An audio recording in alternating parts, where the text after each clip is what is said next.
जब जब इस धरती पर पाप, अहंकार और अधर्म बढ़ेगा, तो उसका विनाश कर पुनः धर्म की स्थापना करने हेतु मैं अवश्य अवतार लेता रहूंगा।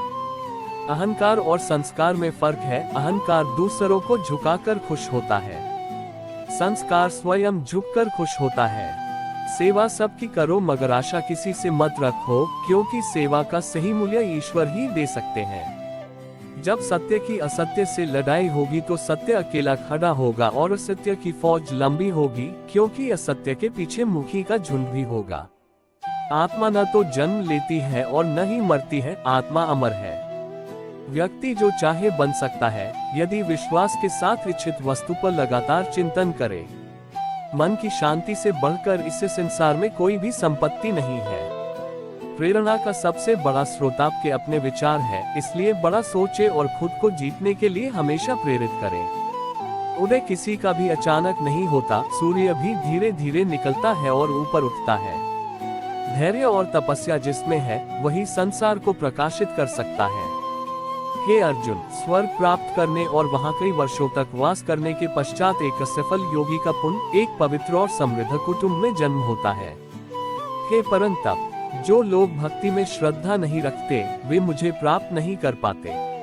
अतः वे इस भौतिक जगत में जन्म मृत्यु के मार्ग पर वापस आते रहते हैं। मौन सबसे अच्छा उत्तर है किसी ऐसे व्यक्ति के लिए जो आपके शब्दों को महत्व नहीं देता है।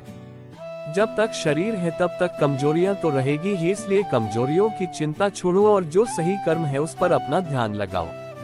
जो व्यवहार आपको दूसरों से पसंद ना हो, ऐसा व्यवहार आप दूसरों के साथ भी ना करें। जीवन में मनुष्य का सर्वोत्तम लक्ष्य स्वयं के साथ साथ दूसरों को बेहतर बनाना होना चाहिए। इस तरह से अपने लक्ष्य को साधो कि तुम्हें इस दुनिया में और कोई दूसरी चीज दिखे ही न भूतकाल और न ही भविष्य की चिंता किए बिना प्रत्येक व्यक्ति वर्तमान में जीकर सफल हो सकता है। जीवन में सभी आसक्तियों को भूलकर जो व्यक्ति अपने लक्ष्य पर ध्यान केंद्रित करने में सफल हो जाता है, वह वास्तव में सफल होता है। सृष्टि का यही नियम है कि जिसका जन्म हुआ है उसका अंत भी निश्चित होता है। सफलता कोई बाहरी वस्तु नहीं है, बल्कि जब आप खुद को बेहतर तरीके से समझ लेते हो तब आप सफल हो जाते हो।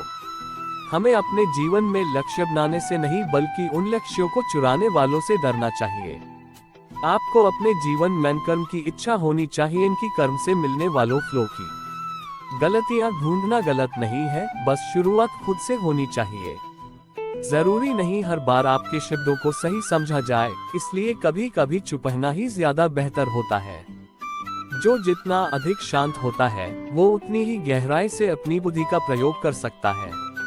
निंदा से घबराकर अपने लक्ष्य को कभी न छोड़े, क्योंकि लक्ष्य मिलते ही निंदा करने वालों की राय बदल जाती है।